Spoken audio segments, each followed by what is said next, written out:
How are we all handling this today? All right? You're not, as Melinda said in the last session, not wanting to jump off a cliff just yet?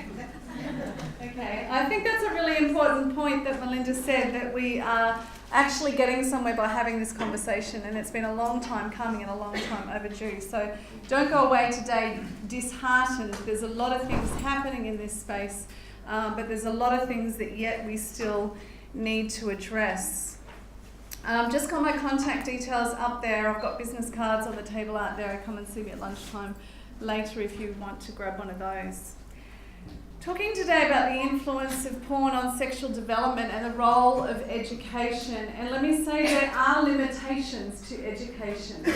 You cannot educate a child out of trauma. If they see pornography and they process that as trauma, now Dr. Michael Flood already went into the different ways that children process that information, and it has a whole heap of variation factors. But if a child, such as me, if you heard my story this morning, processes that in a way that is internalized in a very negative way, that can be very difficult to educate a child out of that. But there is a lot of hope through education. There's a lot of obstacles to good education as well. So I'm going to hit those hot button topics straight away. Now, when you're working in schools, of course, a principal needs to work within the realms of, firstly, the education department that they work within, whether that be state or whether that be faith-based or private, whatever the case may be. They have limitations as to how they can operate. Encouragingly, the national curriculum now puts sexuality and education relationships in place with a whole range of content descriptions and essential learnings that they hope to get out of the Australian National Curriculum. It's still very much up to the individual school to address sexuality education within their own ethos, within their own set of parameters. The other thing that really concerns me around the national curriculum, because firstly let me say I think the national curriculum is absolutely fabulous, but it's so open to interpretation. There is no, and that's because of the varying values that we have in culture, the varying expectations from different groups. A school could actually get away with delivering relationships and sexuality education without ever talking about condoms, without ever talking about STIs, because it's not actually explicitly spelt out in the curriculum. You can interpret the curriculum in a manner that suits the ethos or whatever the case may be of the school.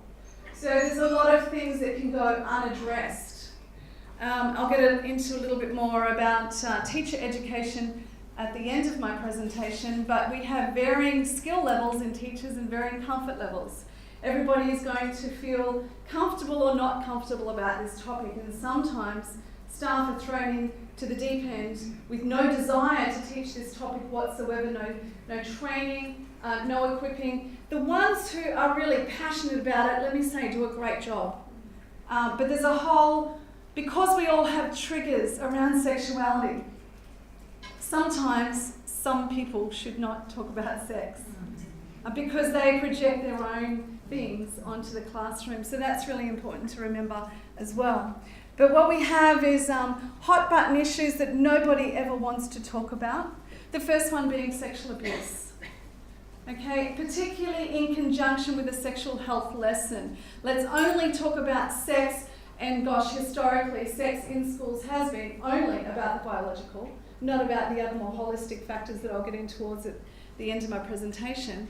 But biology is safe. We can all talk about the biology, the reproductive system. We can all teach children in primary school that they're about to enter puberty and that their bodies are changing, and that's a really safe topic. We know about that. But what about the emotional factors? What about, for some people, sexuality is a very spiritual experience? And what about the mental health issues, or the way that we approach sexuality, or the way that we look at it and perceive? All of those things need to be incorporated in a holistic way. And sexual abuse is one of those things where if we don't really want to talk about it in case we raise any difficult issues for students, so it's navigating a classroom, particularly in high school, whenever somebody goes in to speak, we have to understand that 1 in 3, 1 in 4 young women have already experienced some level of sexual violence against them. So the way that sexual abuse needs to be spoken about needs to be really, really sensitive and give them that space to, remove themselves from the classroom or warn them in advance, which is one of those things that's really, really difficult to navigate. And yet, not talking about it is not the answer. Pleasure. That seems to be a topic that presses people's buttons, or not. Okay, that's a really difficult topic to navigate in a school setting, depending on the school, depending on the different approaches.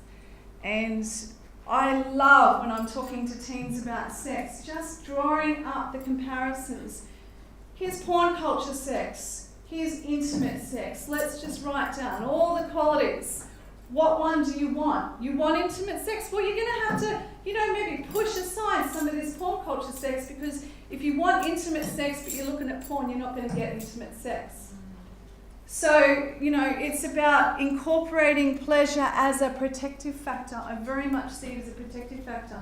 If young women know that actually it can be a pleasurable experience, and if it's not pleasurable, there's a whole pile of reasons around that. And do you understand the sexual response cycle and how your body responds? Once again, I have only had the privilege of delivering lessons like that in a few schools because of something else I'll talk to you about in a minute, is the gatekeepers. Okay? Pornography is another hot button topic. Some schools are really embracing it and going, yes, we need to address it. And others, I did a professional development in Queensland not long ago. I had a Queensland state trained or health nurse in there, and she said, look, Liz, we just recently had a conference, and about 80% of the school nurses wanted somebody to talk about pornography, and it came from the head down, no, I'm sorry, it's too hot to touch.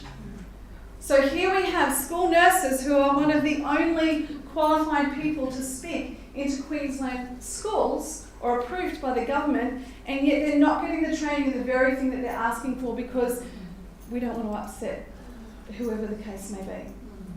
We're not acknowledging the issue. There was one other point there. No, it's on the next slide. So then we have cultural issues.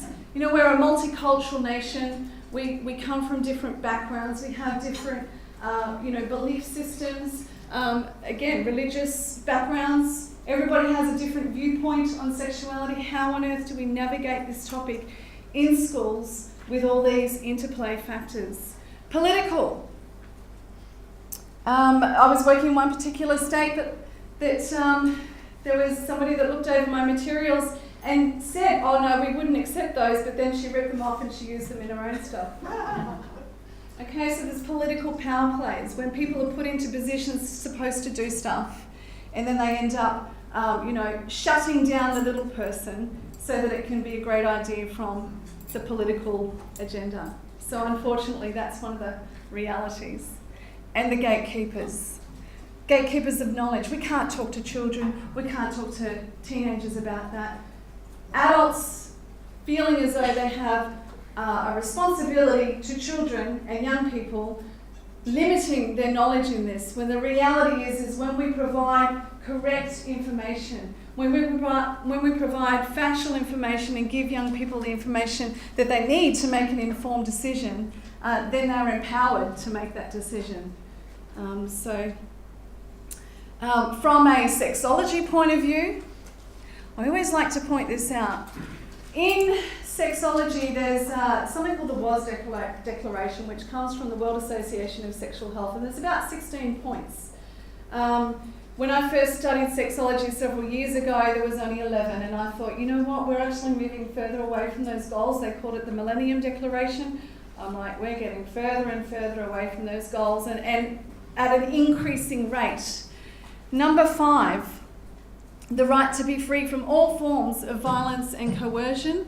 Everyone shall be free from sexuality-related violence and coercion, including rape, sexual abuse, sexual harassment, bullying, sexual exploitation and slavery, trafficking for purposes purposes of sexual exploitation, virginity testing, and violence committed because of real or perceived sexual practices, sexual orientation, gender identity and expression, and bodily diversity. Now, so from what you have learnt this morning, would you say that pornography violates this declaration? Yeah. So we need to stare that and say, okay, call it what it is. It's actually violating human rights or sexual rights of people. And yet, some people hold pornography very, very dearly to them. And so it's a very difficult conversation to navigate. What are young people themselves saying? This was a study done in the UK of some young people and their views around the impact of pornography. 8 out of 10 say it's too easy for young people to accidentally see pornography online. 7 out of 10 say accessing porn was seen as typical while they're at school. The consensus view is that this is typical between the ages of 13 and 15. 70% say pornography leads to unrealistic attitudes to sex, and that pornography can have a damaging impact on young people's views of sex or relationships. Almost 8 out of 10 young women say pornography has led to pressure on girls or young women to look a certain way, and around the same number say pornography has led to pressure on girls and young women to act a certain way. 2/3 of young women and almost half of young men agree that it would be easier growing up if pornography was less easy to access for young people. So you can hear the messages of pressure coming through, the bombardment. 66% say that people are too casual about sex and relationships. I actually find that one encouraging. Young people themselves going, hang on, something's not adding up. And that's a really encouraging sign. More young men, 45%, than young women, 29%, agree that porn helps young people learn about sex. So we can see the disparity there. Young men think it's awesome, teaching me what to do. This is what you do. Young women are like, this isn't what I signed up for. And the sad thing is, sometimes I go into schools and I have girls say to me, why do we have to learn about this? I've seen porn. I don't ever want to have sex. That's really concerning. If they have seen porn on phones, at school, wherever the case may be, and they go, I'm not signing up for that. No sex for me. How sad.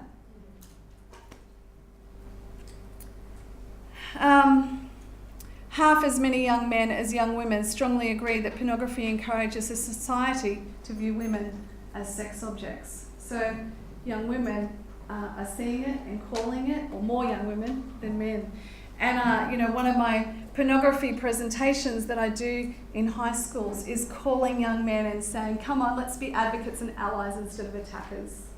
That's great. One of the things that we are seeing more and more online as people like Collective Shout are being an active voice, in that some of their biggest attackers are teenage boys who do it for kicks and giggles and go, you know what, we're going to attack these because their framework has been shaped by pornography. So they're buying into that message.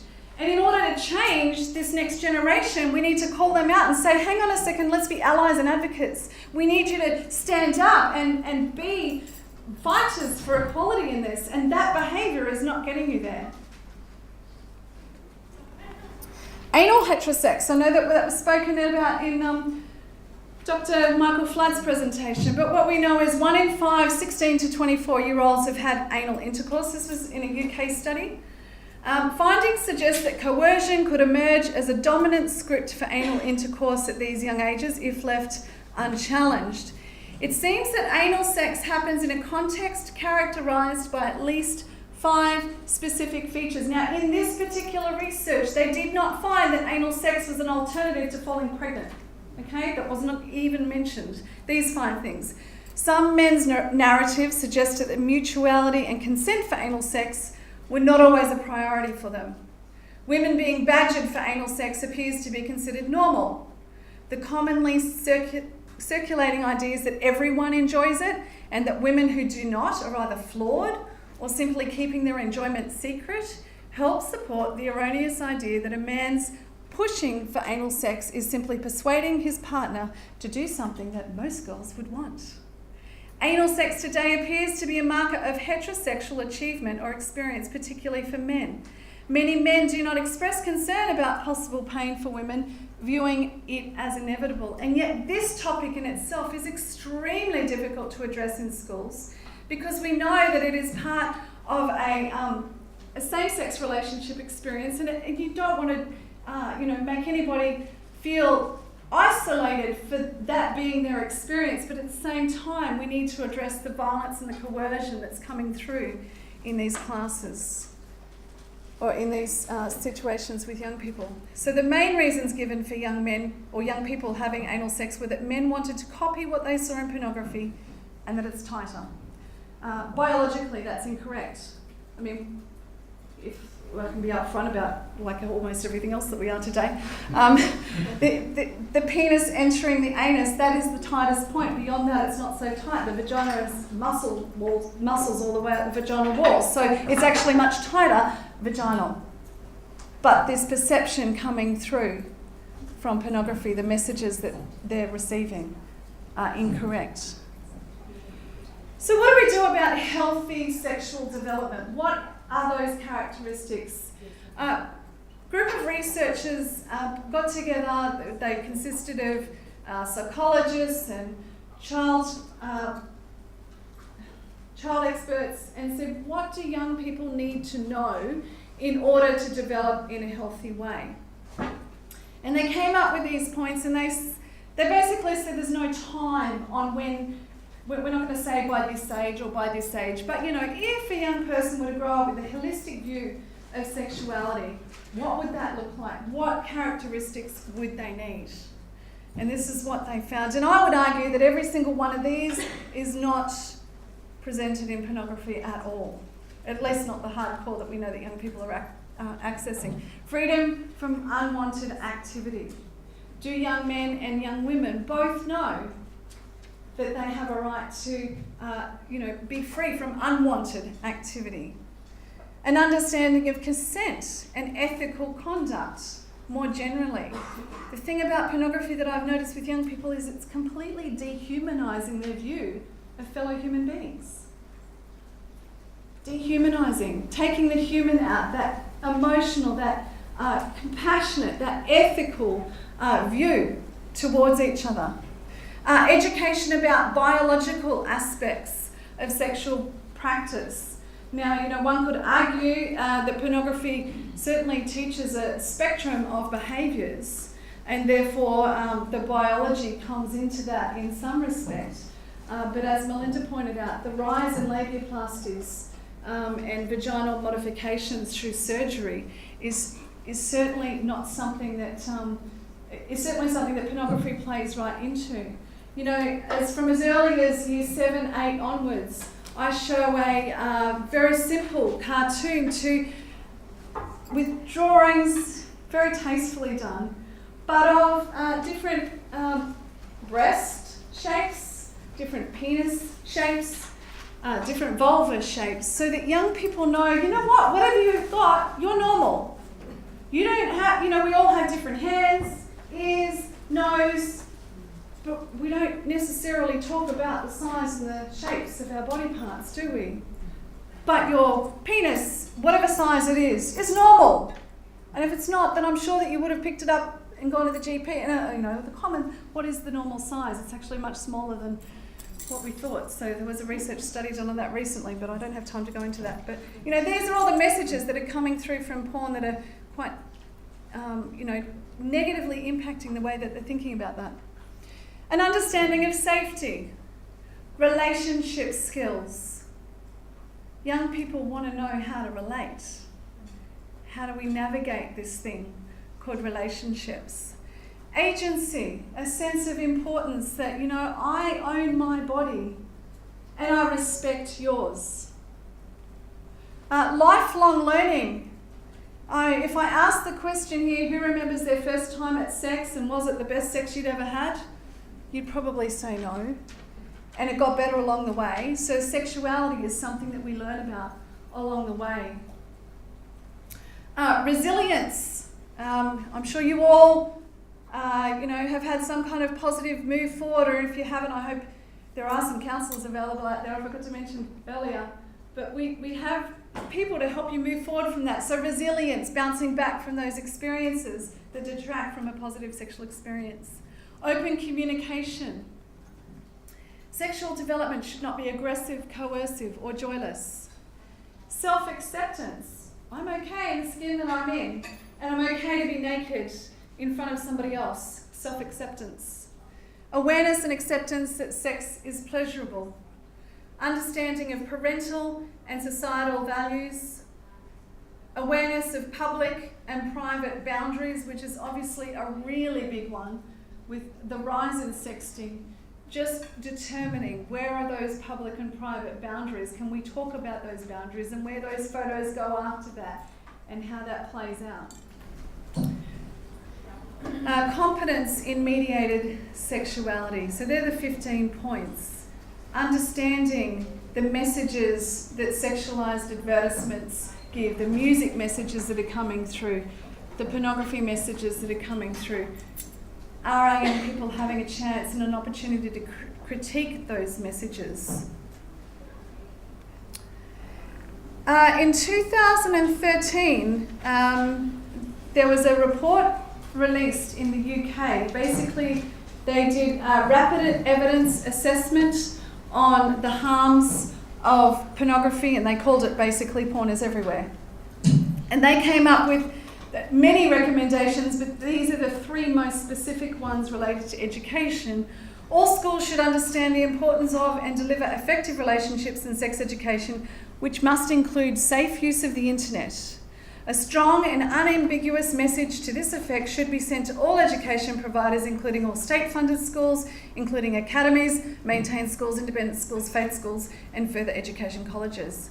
Curriculum content on relationships and sex education should cover access and exposure to pornography and sexual practices that are relevant to young people's lives and experiences as a means of building young people's resilience. This is sensitive, specialist work that must be undertaken by suitably qualified professionals, for example, specialist teachers, youth workers, or sexual health practitioners. And I spoke to you just before about, the limitations in staff delivering it, although that is a great idea to have them trained up to have confidence in that. And then we've done this in Australia, thankfully, but the name sex and relationship education should be replaced with relationship and sex education to place emphasis on the importance of developing healthy, positive, respectful relationships. We really need to get the foundations right, and we need to be starting education much, much earlier.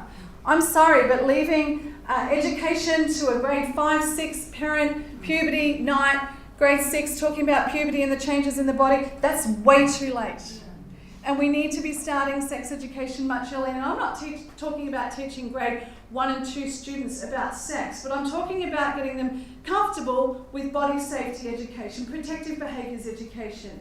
Knowing that this is my body, this is what my private parts are called, calling a penis, calling a vulva, and the internal is the vagina, and can we teach children that from a very young age? So that if they are touched inappropriately, that they have the right language to report that abuse.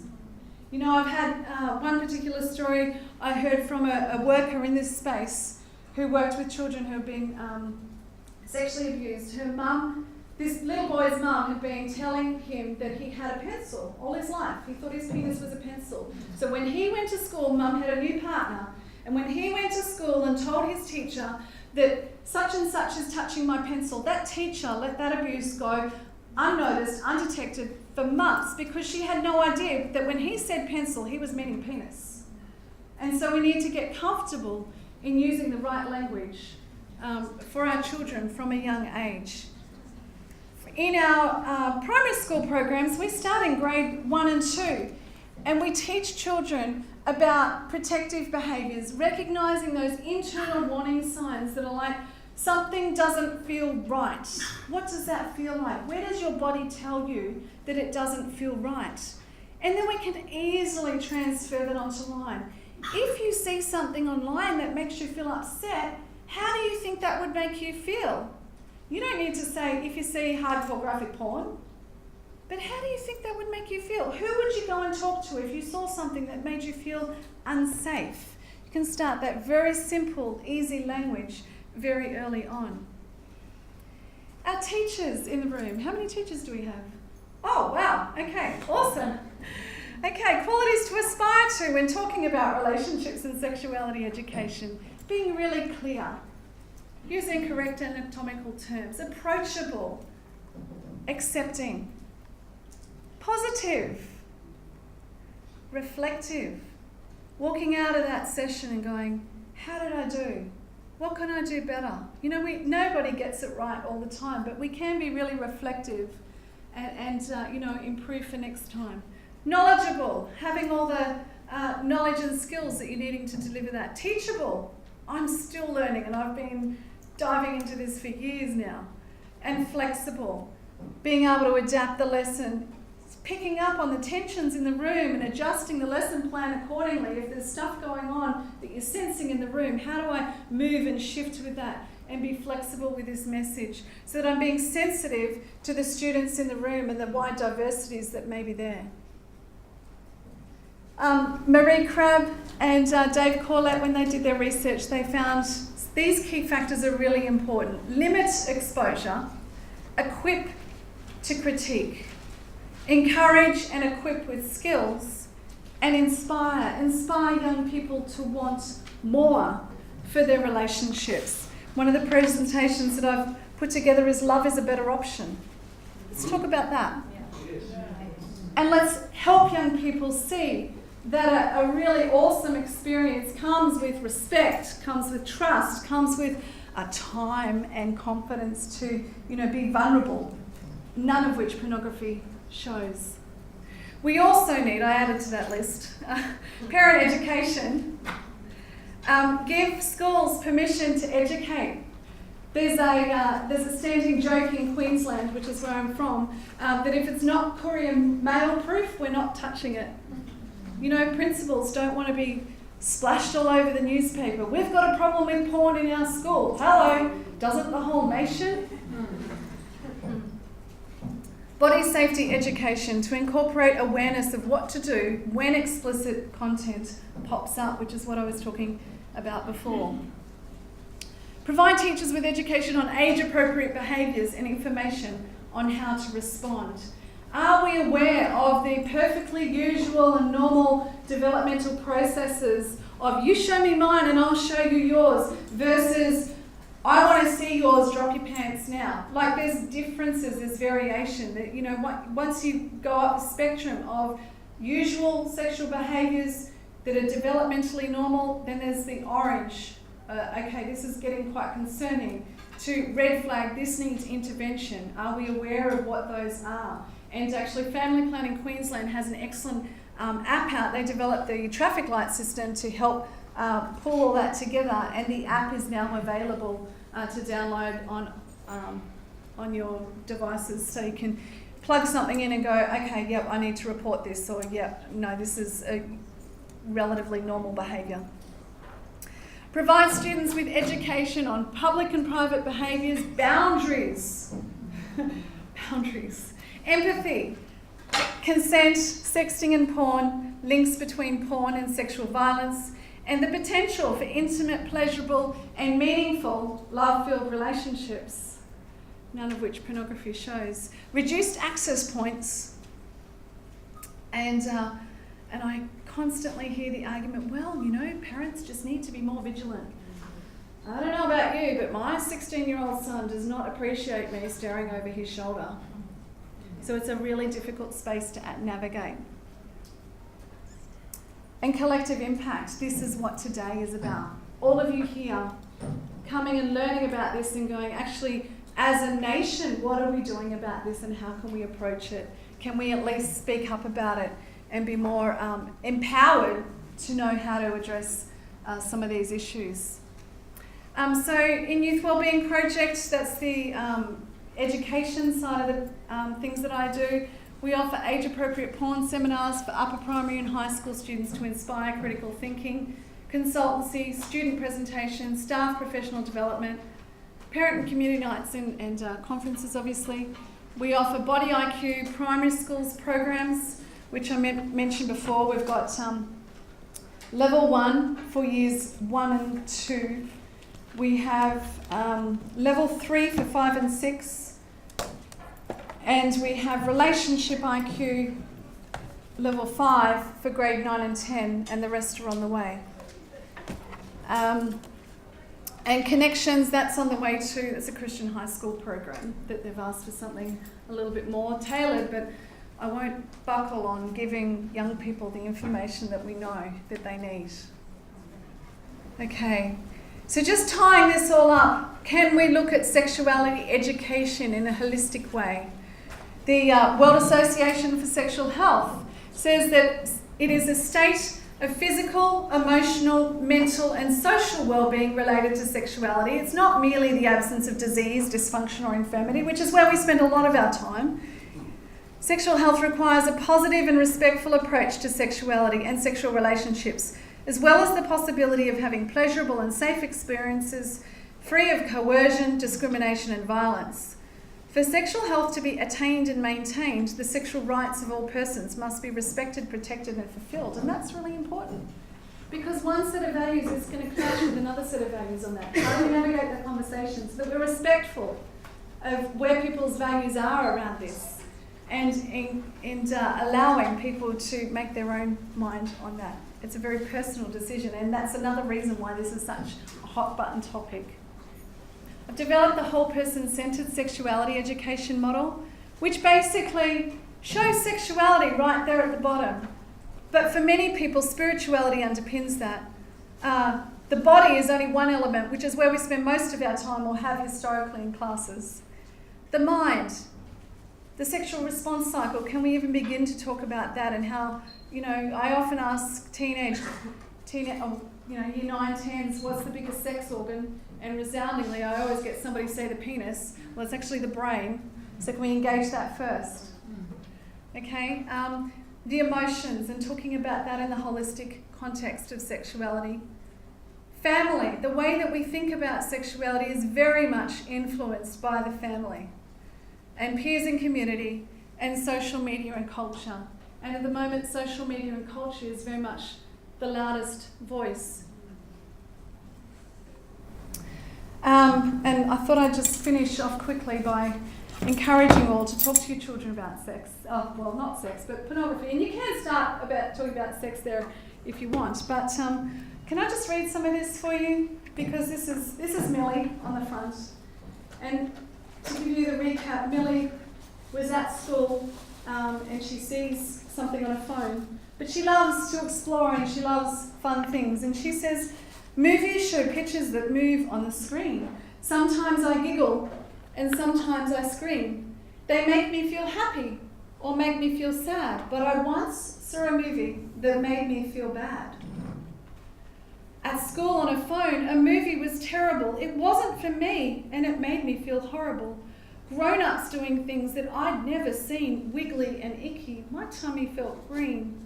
I passed back the phone and said, I don't want to see. That video was bad and it wasn't for me. I didn't feel certain of whom I should tell. Confused and upset, I was saved by the bell. I went back to class and I tried to forget. Round and around it played in my head. Try as I might, I couldn't unsee. That horrible movie kept troubling me. Time to go home to my mum for warm hugs, to snuggle up close like a bug in a rug. My tummy felt yuck and I wanted to cry. I took a deep breath and I let out a sigh. Mum is so smart and is someone I trust. I told her it all, as I knew that I must. She cuddled me tightly and listened so well. I let it all out. It felt so good to tell. Mum calmed me down and she tried to explain that, well, this wasn't my fault and I wasn't to blame. A movie like that was not meant for my eyes or for anyone little or similar sized. And it goes on to talk about how to manage those thoughts and to do some deep breathing. And I've learned a good lesson, and I know it is wise to look away quickly or cover my eyes, actually giving children a response to know how to respond without talking about, oh, let's talk about graphic porn now. No, let's just make you comfortable and let me give you the defense mechanism to manage your behavior, because there's going to be a time when you will see this, and it's more increasingly becoming an age before 10, So can we empower our children to know where to go to? I only wish that I had have had somebody at the age of 6 to go to and say, I saw something, I'm really uncomfortable, I don't know what I see, because I have a feeling that that might have made the difference. So thank you so much.